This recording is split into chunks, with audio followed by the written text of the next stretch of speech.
Приветствую вас на канале Техревизор. Сегодня рассмотрим актуальные процессоры AMD и посмотрим, какие из них могут подойти под ваши требования и задачи. Я отобрал 10 разных моделей, парочку из которых вы сможете рассмотреть для установки в свой ПК. Так, в рейтинге есть бюджетные процессоры в ПК для офисной работы или для домашнего использования, среднебюджетные процессоры для средних по производительности игровых или рабочих сборок, дорогие камни для тех, кто хочет играть только с лучшими настройками графики и высоким разрешением, ну или работать в тяжелых программах, связанных с рендерингом, проектированием, монтажом и так далее. Для удобства я разделил весь рейтинг по цене. Вышло 3 подборки: до 20 тысяч рублей, до 30 и от 40 до 70 тысяч рублей. А чтобы вы могли узнать актуальную стоимость моделей из этого рейтинга, я оставлю в описании под видео ссылки на маркетплейсы. Прежде чем продолжить, подпишитесь на канал и нажмите колокольчик, чтобы не пропустить выход новых обзоров. Ну а теперь приступим. Первая на очереди бюджетная подборка процессоров стоимостью до 20 тысяч рублей. Начинаем со старого доброго AMD Ryzen 5 5600. Подумать только, процессор дебютировал в 2022 году и до сих пор актуален для сборки нового ПК в 2024. Вот что значит долгоживущая платформа AM4. Конечно, в технологичности AM5 никто не сомневается, но если вам нужно собрать самый базовый комп при минимальном бюджете для работы в браузере с текстом, с документами, таблицами, для учебы или просто домашнего использования, то AM4 и Ryzen 5 5600 – идеальное решение. Сам процессор недорогой, можно найти тысяч так за 10 в бокс-версии. Охлаждение особого не требуется своим ТДП в 65 Вт, хватит и базового кулера за 1500-2000 рублей. Ну и материнка самая простая, тысяч за 7-8 с легким питальником, парочкой слотов под оперативу DDR4 и M2 накопителем. Для тех, кто не хочет тратиться на видюху, есть еще версия этого процессора со встроенным графическим ядром Ryzen 5 5600G. Он на пару тысяч дороже, но за эту переплату лучше видеокарту не купить, поэтому так можно даже сэкономить. В общем, бюджетнее на AMD ничего не придумать. Причем собираем же на базе не 4-ядерника, как это было в случае с Intel, а сразу 6-ядерника с 12 потоками. Просто AMD уже давно ничего не привозила на наш рынок из третьей линейки. Ryzen 3 2200 был хорош, но был. А тут мы имеем 7-нанометровую базу, приличную тактовую частоту в 3,5 ГГц на ядро и до 4,4 ГГц в бусте, 32 МБ кэш-памяти третьего уровня и даже подразогнать проц можно при желании. Хотя все-таки лучше таким не заниматься и для оверлокинга рассмотреть что-нибудь другое, а то так вся аура бюджетности сборки пропадает. На этом хватит нам AM4 платформы. Давайте рассмотрим, какие процессоры можно выбрать из последней архитектуры в околобюджетном сегменте. Вот, например, AMD Ryzen 5 7500F. Скажу сразу, он дороже прошлого 5600 процентов так на 50-60. Но это все еще можно назвать доступным для большинства процессором в новый ПК. Итак, что у нас тут? 6 уверенных в себе ядер с частотой в базе от 3,7 ГГц и вплоть до 5 ГГц. Плюс к тому 5 нанометров, это размер транзистора. Тут он меньше, чем в прошлом 5600. А значит, этих транзисторов удалось поместить больше. И даже за счет этого процессор получает хоть и небольшой, но ощутимый прирост производительности вкупе с остальными апгрейднутыми параметрами. Также 7500F поддерживает работу с ОЗУ последнего DDR5 поколения. Она хоть и подороже, но своей эффективностью стоимость отбивает.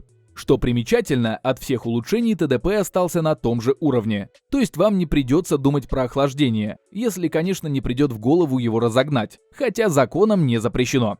При желании и должных компонентах почему бы и нет, но это уже для энтузиастов занятие. Если в цифрах говорить об эффективности этого проца, то в сборке с RTX 4060 32 гигами оперативки на простой материнке на A-чипсете в Dying Light 2 на высоких настройках 7500F выдал 140 FPS, в Hitman 3 на ультрах 165, ну и в нашумевшем Человеке-пауке 83 кадра. В играх все прекрасно. Проц не греется, в адекватных размерах потребляет энергию. Также не безнадежен и в рабочих программах. В синтетике обгоняет в среднем на 10% своих конкурентов от Intel. Ну и пропустить мимо глаз собрата AMD Ryzen 5 7600 я тоже не смог. Поэтому он красуется на первой строчке. По сути, стоит практически тех же денег, что и прошлый участник, но именно 7600 подойдет вам, если вы ищете проц со встроенной видеокартой. 7500F ведь не имеет графического ядра, об этом говорит индекс на конце. А 7600 все-таки слабеньким, но хотя бы каким-то графическим процессором оснащен. А это очень хорошо играет на бюджет вашей сборки, если сейчас нет возможности сразу купить годную видеокарту. Так, в ПК на начальном этапе можно поставить 7600 с минимальной графикой и спокойно пользоваться компом, работать и играть. А потом уже дособирать денег и взять дискретную видюху. Впрочем, по сравнению с 7500F мы ничего не теряем. Производительность конкретно у 7600 слегка повыше. Все-таки у него 6 ядер на немного повышенной частоте. Поэтому в том же тесте Geekbench 6 виден прирост в 12%, в Cinebench 2024 8%. Ну и по мелочи в блендере еще 5% наверстывает. Но уточню, что это при прочих равных. Понятное дело, что 7500F в сборке с полноценной видюхой будет мощнее урезанной встроенной графики. Но если к 7600 поставить видеокарту, то все равно получаем небольшой прирост производительности за те же деньги. В остальном же Ryzen 5 7600 ничем не выделяется. Все та же платформа, 5-нанометровая база. Поддержка оперативной памяти DDR5 и тот же объем кэш-памяти на всех трех уровнях. Единственное, при заявленном ТДП в 65 Вт, сильно нагружая процессор, из него бывает выходит все 88 Вт. Но это все еще легко сдувается кулером, поэтому на этот счет можно не париться. Тут наша подборка процессоров стоимостью до 20 тысяч рублей заканчивается. Теперь переходим к следующему сегменту – до 30 тысяч рублей. В подборку процессоров до 30 тысяч я взял 4 модели.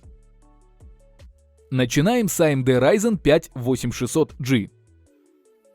Процессор 8000 серии, кстати, единственный во всем рейтинге. Просто из всего представленного в начале года только 8600G сейчас легко купить. Как остальные подтянутся, так и будем рассматривать их подробнее.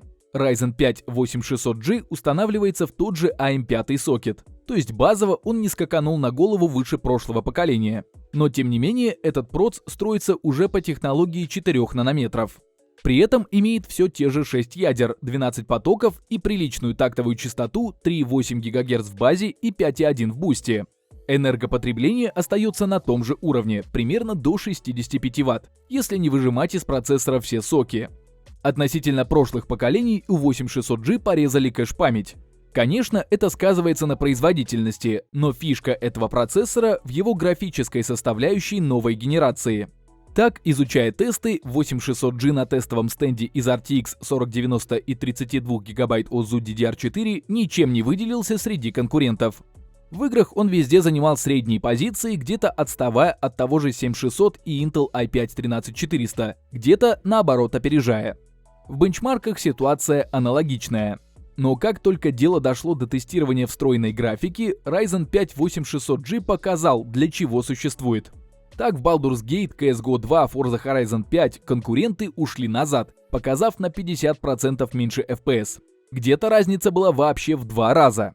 Также и с тестами в рендеринге, блендере, Cinebench и Geekbench. То есть, если вы собираете ПК без видеокарты, однозначно нужно выбирать Ryzen 5 8600G с бюджетом примерно до 25-30 тысяч рублей. Ну вот и первый восьмиядерник AMD Ryzen 7 5700X3D. Не самого молодого поколения, но тем не менее все еще достойный после своего недавнего обновления. Речь о приставке X3D. Новинка от AMD, которая всполошила общество красных. Это как Intel блеснула добавлением дополнительных энергоэффективных ядер в последних поколениях, так и AMD решили выкатить новую фишку. А все обновление заключается лишь в одном – увеличенная кэш-память третьего уровня до 96 мегабайт. На первый взгляд, казалось бы, такая мелочь, чего за нее цепляться. Но если бы от этого рефреша не было толку, вряд ли бы все так серьезно воспринимали этот процессор. Конечно, не могу сказать, что если у вас сейчас стоит обычный 5700X, нужно срочно бежать обновляться. В этом плане точно не стоит торопиться. Но если вы собираете новый ПК, то почему не рассмотреть одну из самых доступных новинок с 3D кэшем? Тем более, что она действительно вырывается вперед по производительности относительно своих предшественников и отлично подойдет как для игрового, так и для рабочего недорогого ПК на AM4 сокете с DDR4 памятью. Только тут учитывайте и повышенное потребление энергии. ТДП у процессора заявлено на уровне 105 Вт, но это все еще лимит хорошего воздушного кулька. Конечно, при условии, что вы не собираетесь люто разгонять проц. Но тут и без нашего вмешательства ТДП снижали как могли. Вон даже тактовую частоту как уронили, до 3 ГГц в базе и до 4,1 в турбобусте. На первый взгляд вообще несерьезно, особенно после 5 ГГц от младших поколений. Но за счет этого мы прекрасно видим, как работает обновленный 3D кэш и в чем главная фишка проца. Ну а второе место достается процессору хоть и без 3D кэша, но на более актуальной AM5 платформе AMD Ryzen 5 7600X. Все-таки поддержка ASU DDR5, подключение по PCIe 5.0 и 5-нанометровая база делают свое дело.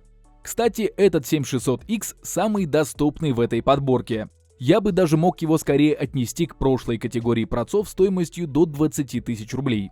Но его цена в боксовой версии слегка переваливает за двадцатку, а с кулером так тем более место Ryzen 5 7600X именно здесь. При этом тут все те же 6 ядер и 12 потоков. Но на какой частоте? Все-таки индекс X на конце не просто так. Это у нас процессор с легким разгоном прямо с завода. Поэтому в минималке он выдает 4,7 ГГц, в максималке 5,3. Очень приличные цифры, как по мне. Хотя, конечно, максимум тут понятие растяжимое. Господа оверлокеры и больше из него выжимают при желании. Но у процессора и без того ТДП до 105 Вт доходит. А в разгоне так вообще водянка может понадобиться. И тем не менее, абсолютно не зря. Хотя на третьем уровне тут всего 32 мегабайт кэша. Свою производительность 7600X имеет. На тестовом стенде 32 гигабайта ASU DDR5 RTX 4090 Full HD, в Киберпанке на ультрах 145 FPS, в Ведьмаке 3 60 FPS, Far Cry 6 122 FPS. И это процессор из среднего сегмента. В Geekbench 4 при нагрузке на все ядра выдало 60 тысяч баллов, на одно 10 тысяч.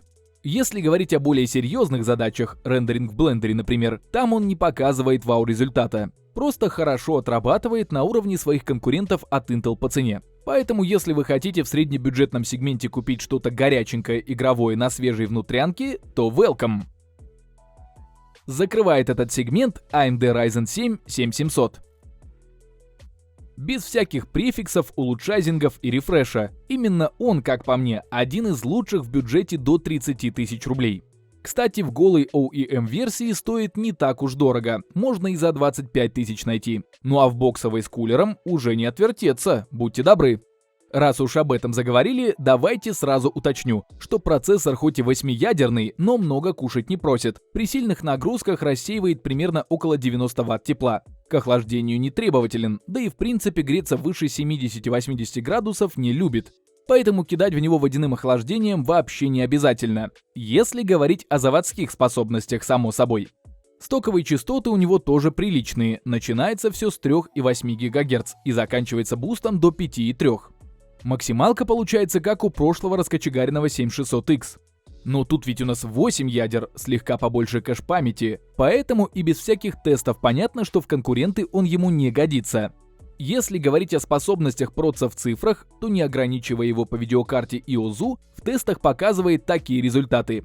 Киберпанк порядка 170 FPS на высоких настройках графики, Forza Horizon 5 160 FPS, God of War 130, ну а в CSGO вообще около 1000 FPS. Также и в бенчмарках 7700 показывает хорошее количество баллов и производительность, достаточную для серьезной работы с графикой, рендерингом и моделированием. По итогу Ryzen 7 7700 отличный проц что для игровой сборки, что для рабочей в бюджете до 30 тысяч рублей. На этой ноте переходим к процессорам для топовых систем. Тут остается 3 позиции, на последней из которых AMD Ryzen 7 5800 X3D. Решил и здесь не обойти стороной AM4. Поэтому вот вам процессор около 35 тысяч рублей. На случай, если хочется купить топовый вариант, но выкладывать 50 тысяч нет возможности. Ну или если уже есть собранный ПК на AM4 и хочется просто обновить старый Ryzen 3 или Ryzen 5. В своей основе он имеет все то же самое, что и любой другой проц на сокете AM4. Строится на 7-нанометровой базе, поддерживает оперативную память DDR4, только отличается расширенной кэш-памятью. Это же X3D. Поэтому на третьем уровне тут 96 мегабайт. Это в 3, а то и в 4 раза больше, чем у процессоров без такого апдейта. В эффективности этой обновки мы уже разобрались, поэтому вопросов в надобности 3D кэша быть не должно. При этом тут тоже урезали тактовые частоты, в базе 3,4 ГГц, в бусте 5,4. Все-таки если сравнивать с обычным 5800X, который на 200-300 МГц имеет побольше, AMD в своем рефреше решили сделать упор именно на увеличение кэш-памяти, так как именно она лучше повлияла на увеличение производительности. Конечно, на нагрев и потребление энергии она тоже повлияла, поэтому пришлось немного скинуть частоты, применить кристалл нового степпинга и снизить рабочее напряжение. Но в целом в базе ТДП процессора составляет около 105 Вт, и это просто отличный результат по сравнению с обычным 5800X, который в пике кушал вплоть до 142 Вт.